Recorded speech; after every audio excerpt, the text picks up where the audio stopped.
অলস সুখের মোহে পড়ে বৃদ্ধ হারালো সত্যিকারের ভালোবাসা। কিন্তু শেষ পর্যন্ত কি পেল দেখুন এই অবাক করা গল্প। বৃদ্ধ তার নৌকাতে রোদ পোহাতে বসেছিল।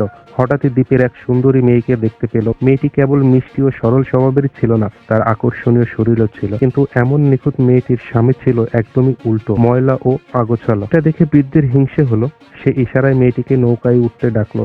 আশ্চর্যের বিষয়, মেয়েটি তার স্বামীর হাত ছেড়ে উচ্ছ্বাস নিয়ে নৌকায় উঠে এলো। বৃদ্ধ, যে আগেই নিজের স্ত্রীর উপর বিরক্ত ছিল, এক ধাক্কায় তাকে নৌকা থেকে নামিয়ে দিল।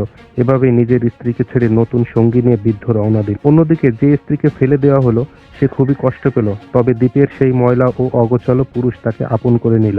1 বছর পেরিয়ে গেল। বৃদ্ধের নৌকা এখন পুরোটাই নোংরা হয়ে গেছে, আর তার নতুন সঙ্গী আরামে রোদ পোহাচ্ছে।